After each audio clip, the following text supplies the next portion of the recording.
मित्रों, आप गरीब हैं, अमीर हैं, इन चीजों की चिंता छोड़ दो दोस्तों। एक बात की जरूरत होती है, आपका आप पर भरोसा होना चाहिए।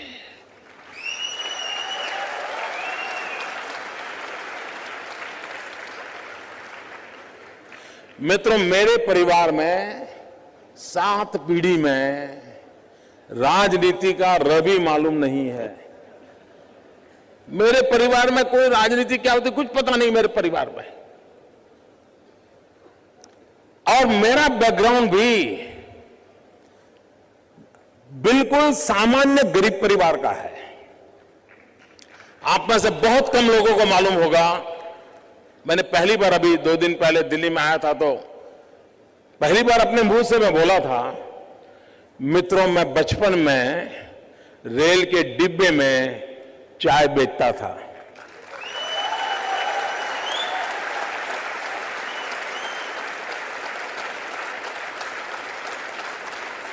और आज आपके सामने खड़ा हूं।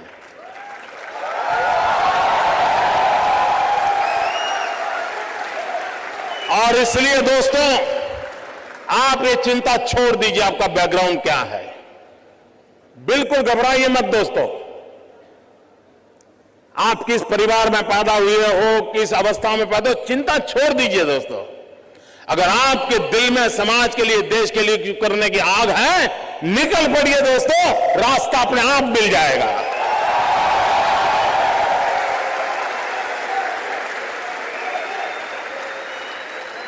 लेकिन मित्रों, लेना, पाना, बनना, ये ख्वाब लेके चलोगे तो ख्वाब ख्वाब ही रह जाएगा। लेकिन देने के मिजाज से निकलोगे तो दुनिया आपके चरण चूमने लग जाएगी। ये मैं आपको विश्वास देता हूं।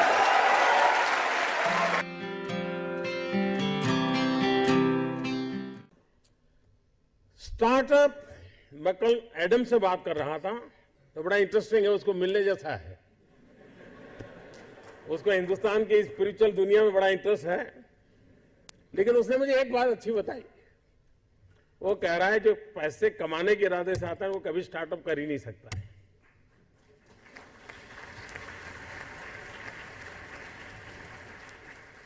जो कुछ करने के इरादे से आता है, पैसे उसके लिए बाय प्रोडक्ट होते हैं। और आप सबने देखा होगा कि आप लोगों ने जब शुरू किया होगा तब आपने बैंक बैलेंस क्या होगा ये कभी नहीं सोचा होगा। लेकिन किसकी जिंदगी में क्या बदलाव लाता हूं यह सोचा होगा, तब हुआ होगा।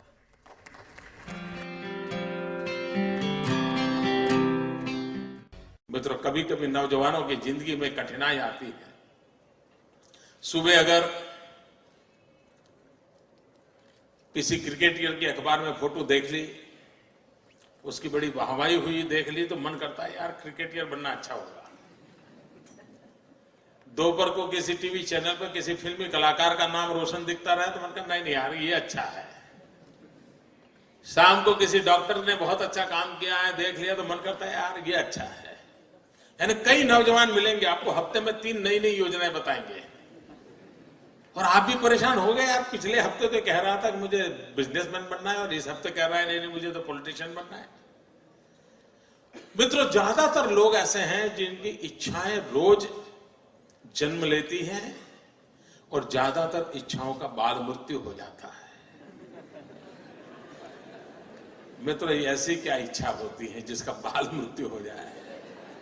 कुछ लोगों की तो इच्छा ऐसी होती है जिसका गर्भधारण ही नहीं होता।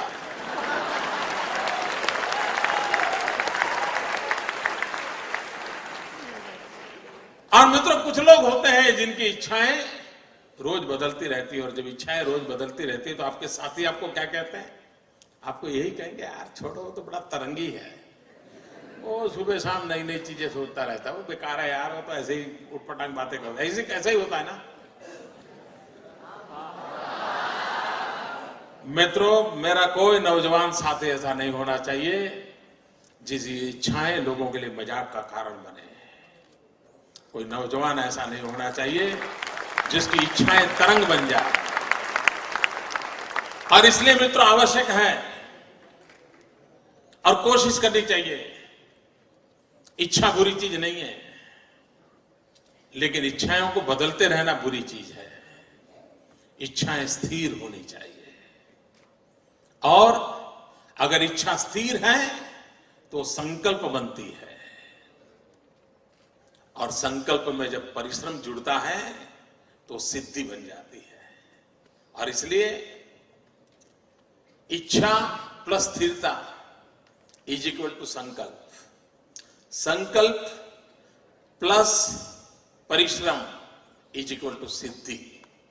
इस छोटे से अर्थ अलजेब्रा के समीकरण को लेकर के हम जिंदगी को बनाने की कोशिश करेंगे तो मैं मानता हूं मित्रों कि हम जीवन में कभी विफल नहीं हो सकते।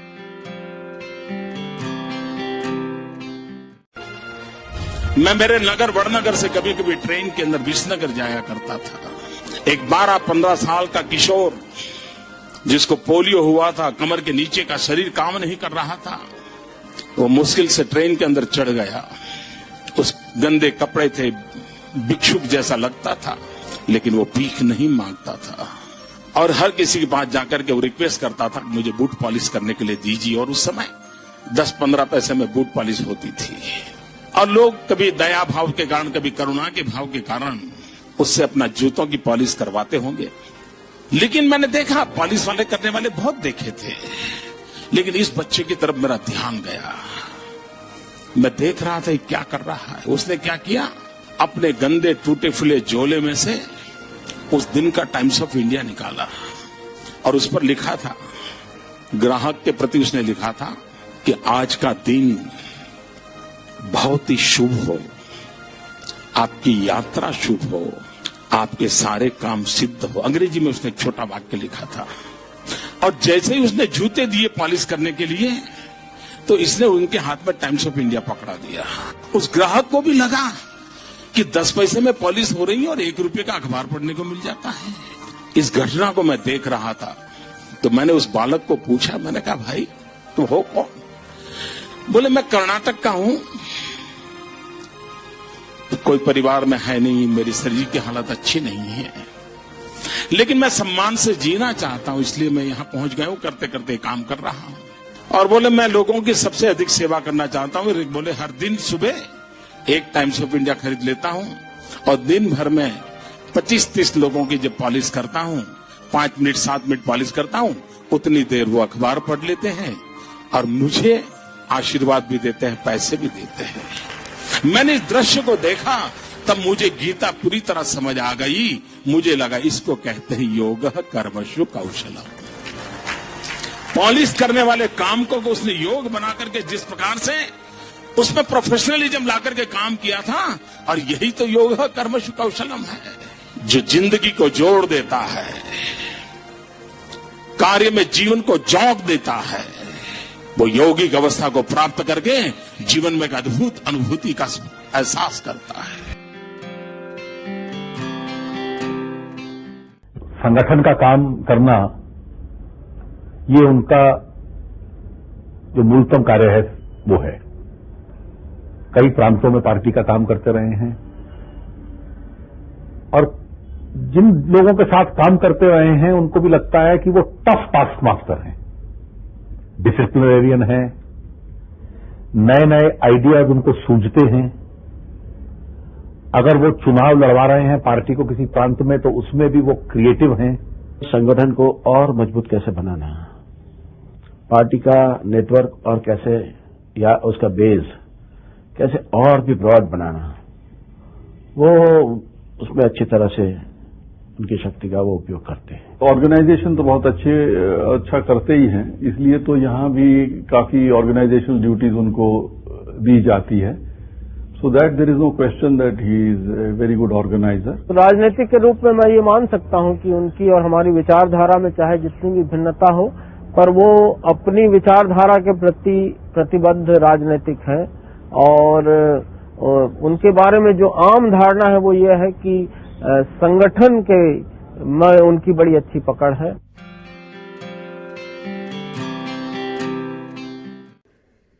क्योंकि ज्यादातर ये फर्स्ट जनरेशन एंटरप्रेन्योर है, ऑल स्टार्टअप्स। और जब कुछ सोचा होगा, नहीं बेटे अपना काम नहीं, तो कहीं नौकरी कर ले। शुरू में जब दोस्तों ने सुना होगा, बहुत मजाक उड़ाया होगा, उपहास किया होगा, जाते आते आपको उसी उपनाम से सुनाते होंगे, ये कुछ करने वाला है, ये करने वाला है। फिर एक पल आया होगा, सारी दौर विरोध हुआ होगा, सब दूर परिवार के लोगों ने विरोध किया होगा, नहीं ये नहीं करना है, जाओ कमाओ, नौकरी कर लो, देखो उसका पहचान है, वो नेताजी को जानते हैं, जाओ उसको मिल लो।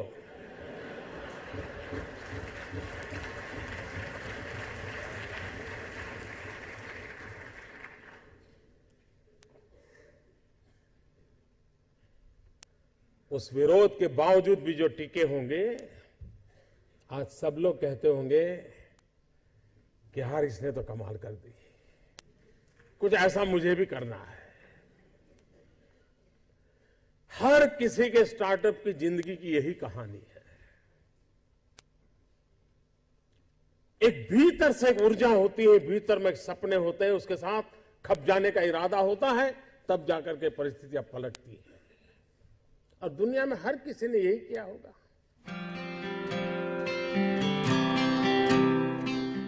आपके जीवन में आप उस अवस्था में है, उस अवस्था में इतना पसीना बहाना चाहिए, इतना पसीना बहाना चाहिए, साथियों को लगना चाहिए कि यार ये एक बड़ा अवसर ऐसा है, खुद मेहनत करता है तो और औरों को कभी कहना नहीं पड़ता है, तो सब लोग दौड़ते हैं। आप अगर बोर्ड लगाओगे एक समय पर ऑफिस आना चाहिए, उसकी उतनी ताकत नहीं है कि आप समय के पहले 5 मिनट पहुंच जाए, उसकी ताकत है। आप अफसरों को कहेंगे भाई सप्ताह में 1 दिन दौरा करना चाहिए, रात को गांव में रुकना चाहिए, 2 दिन रुकना चाहिए, उतनी ताकत नहीं है कि जब तक हम जाकर के रुके।